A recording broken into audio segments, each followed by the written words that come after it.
लो family, कैसे हैं आप लोग। सॉरी गाइस, सॉरी मैं 2-3 दिन पोस्ट ही नहीं कर पाई। मेरी तबीयत काफ़ी ज़्यादा ख़राब हो गई।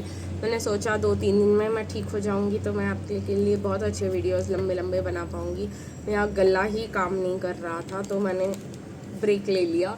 गाइस, मैं आपको बताना चाहती थी कि ऐसे अगर आप लोग क्रिस्टल्स लेना चाहते हैं गाइस, ये तो ब्लैक टर्मलिन है। मैंने इसको रूट चक्रा के लिए पहना हुआ है, हेल्थ पर्पसेस के लिए। तो ऐसे ही क्रिस्टल्स अगर आप पहनना चाहते हैं, ये क्रिस्टल्स बहुत ज़्यादा हेल्पफुल होते हैं गाइस, कि आपको हेल्प करे आपके हेल्थ इश्यूज़ में, आपके ट्विन फ्लेम जर्नी में। और अगर आप लोग अकेला सारा का सारा काम तो नहीं कर पाएंगे ना, अकेले तो सब कुछ आप इस जर्नी में हील नहीं कर पाएंगे। कुछ इश्यूज होते हैं ट्विन फ्लेम जर्नी में जिसमें हेल्प की ज़रूरत होती है, हीलिंग करवाने की ज़रूरत होती है। और कुछ लोड अगर आप अपने क्रिस्टल ब्रेसलेट को दे पाए तो वो आपके लिए बहुत ज़्यादा हेल्पफुल हो सकता है इस जर्नी में। तो अगर आप लोग लेना चाहते हैं, जो 700 स्टार्टिंग होती है ऐसे ब्रेसलेट्स की विद डिलीवरी, और अगर आप लोग को पता नहीं है कि आपको कौन सा क्रिस्टल पहनना है, तो आप लोग मुझे कंसल्टेशन ले सकते हो। 300 रुपीज़ का कंसल्टेशन होता है, जहाँ पे मैं आपकी एनर्जी चेक करके बताऊंगी कि आपको कौन सा क्रिस्टल पहनना चाहिए आपके ट्विन फ्लेम यूनियन के लिए, आपके लिए क्या सूटेबल होगा। एक चीज़ ये है कि इसमें कोई साइड इफ़ेक्ट्स नहीं होते हैं। एट मैक्स ऐसा होगा कि ये ब्रेसलेट पहन के आप के ऊपर ये काम ही नहीं करेगा, या तो आपको गुड बेनिफिट्स देगा। इसमें नेगेटिविटी का कोई सवाल ही नहीं उठता। ये लोग उल्टा इफेक्ट्स और हार्मफुल इफेक्ट्स देते ही नहीं है। तो अगर आप लोग ये करना चाहते हैं तो मुझे ज़रूर कांटेक्ट कीजिएगा, क्योंकि ऐसे बहुत सारे क्रिस्टल्स हैं जो मेरे पास है और मैं आप लोग की हेल्प कर सकती हूँ ट्विन फ्लेम यूनियन के लिए इन क्रिस्टल्स के साथ। तो इनकी केयर कैसे करनी है, इनको कैसे रखना है कि आपके लिए काम करते रहे, ऐसी सब चीज़ें भी मैं आप लोगों के साथ शेयर करूँगी जब आप ये ब्रेसलेट मुझसे लेंगे। और ये रेकी चार्ज होगा गाइज, और इसका रेकी चार्ज मैं खुद करती हूँ।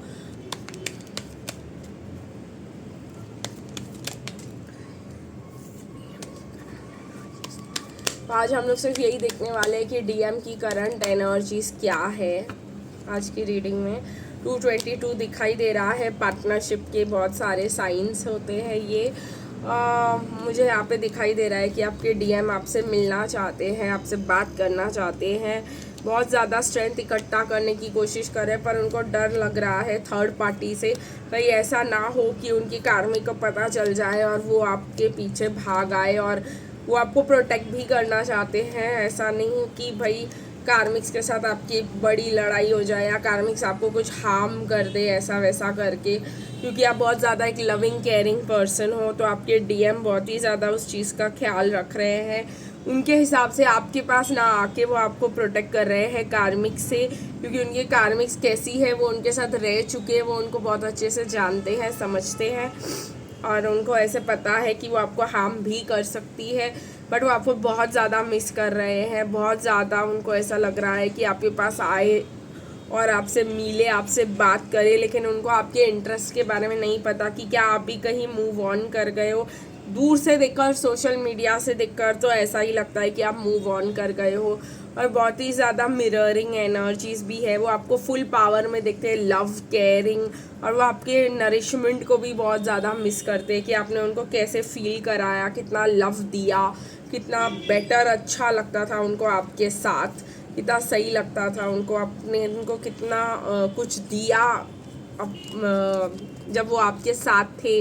वो अच्छी अच्छी मेमोरीज उनको बहुत ज़्यादा याद आती है और वो उनको आपको बहुत ही ज़्यादा मिस करते हैं। इस वजह से एक और कार्ड निकल गया है, 4 ऑफ स्वॉर्ड्स।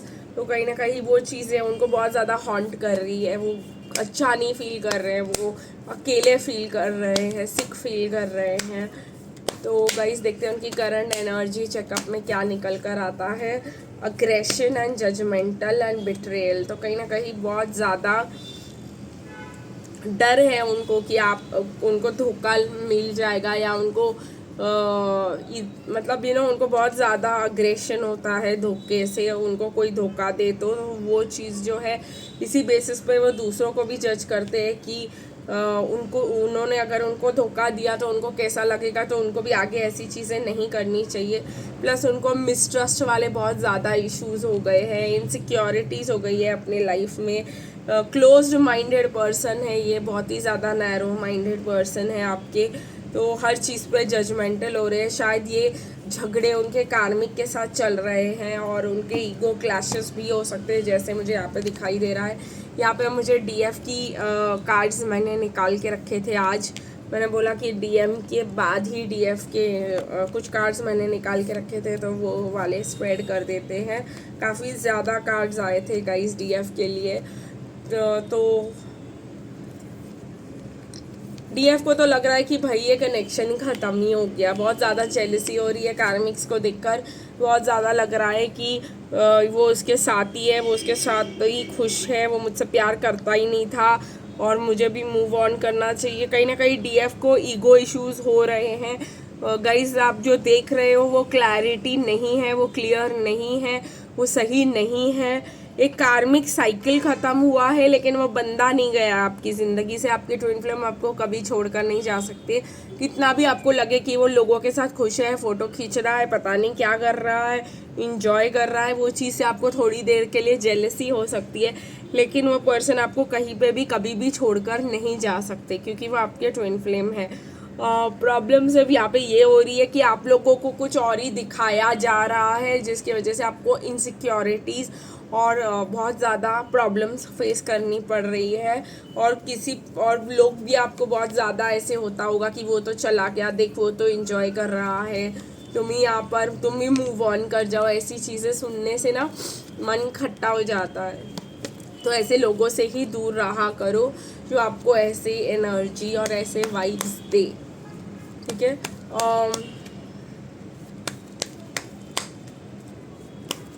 देखते हैं गाइज आपके जर्नी के लिए क्या निकल कर आ रहा है, जर्नी के लिए कौन से कार्ड्स निकल कर आ रहे हैं। तो मुझे यहाँ पे दिखाई दे रहा है, आज मैंने क्या किया था, रीडिंग चालू करने से पहले मैंने डीएफ के कार्ड्स निकाल लिए थे, फिर मुझे याद आया कि शफल करके मुझे चैनल पे ही निकालने थे। फिर मैंने बोला नो वेज, मैं बिल्कुल भी शफल नहीं कर रही हूँ, फिर से जो कार्ड्स आ गए हैं बस मैं वही चैनल पे दिखाऊंगी। ऐसे हो गया था कि पहले ही मेरे को मन कर रहा था कि कार्ड्स रेडी रखो फिर आपको अप्रोच करूँ, फिर मैंने बोला नहीं, डीएम के लिए आपके सामने ही शफल करेंगे। एनीवेज, जहाँ पे जर्नी की बात आती है तो मुझे यहाँ पे दिखाई दे रहा है कि आप लव डिज़र्व करते हो डीएफ्स, तो आपको अपने आप को सेल्फ लव देना चाहिए। कहीं ना कहीं डीएफ्स अपने आप पे ध्यान नहीं दे रही है, अपने आप को फोकस नहीं कर रही है। सारा टाइम उनका सारा फोकस, सारी जेलेसी डीएम के ऊपर ही है। नहीं गाइज, अपनी ओरिजिनलिटी को पहचाने और जैसे आप पहले रहा करते थे खुशी से अपनी इंटरेस्ट को बनाए रखे, अपनी खुशियों को सब छोड़ छाड़ के डीएम का पीछा ना करे। जो आपको लाइक्स है, आपके हॉबीज़ है, वो सब फॉलो करे, अपने काम पे ध्यान दे, अपने सब चीज़ों पे ध्यान दे और अपने आप को डिटैच करके रखे। तो आपको बहुत, जितना जल्दी आप उस एंजाइटी और पीछे भागने से खुद को फ्री करोगे, उतनी ही जल्दी आपका कनेक्शन नेक्स्ट लेवल पे चला जाएगा। ऐसा मुझे बताया जा रहा है आज के रीडिंग में कि मत करो ऐसा, क्योंकि आप लोग अपने डीएम को अपने से दूर भगा रहे हो।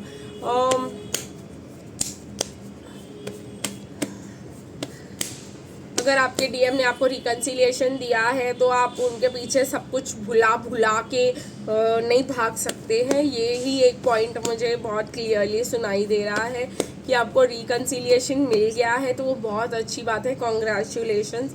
लेकिन थोड़ा सा अपना मेंटेन करके रखे, वही गलतियाँ ना दोहराए जो आपने पहले की थी, जिसकी वजह से आपके डीएम भाग गए थे। यूजुअली लोग ऐसा करते नहीं है बिकॉज बहुत हार्ड वे में लेसन सीखते हैं। डीएम आपके बोल रहे हैं I feel so damage that I can't do this, वो अब जो है कहीं ना कहीं आपको और तकलीफ नहीं दे सकते, आपसे और दूर नहीं रह सकते। Please don't take what happened personally, it's not you it's me. तो साफ साफ कह रहे हैं कि जो भी हुआ वो मेरे वजह से हुआ। मैंने अगर गोस्ट ब्लॉक किया तो इसलिए नहीं था कि तुम डिज़र्व नहीं करती या तुम अच्छी नहीं थी या तुम मेरे लिए इनफ नहीं थी। मैं कंफ्यूज्ड था, मैं नहीं अपने कार्मिक सिचुएशन को छोड़ सकता था। बहुत कुछ है आपके लिए। एक और स्पेशल मैसेज है, यू आर एन एंजल, आप एक एंजल की तरह हो and we will be together again. तो हम लोग फिर से मिलेंगे और फिर से कनेक्शन स्टार्ट होगा। और तो आज के लिए बस इतना ही, फिर मिलेंगे गाइस कल, तब तक के लिए बाय बाय।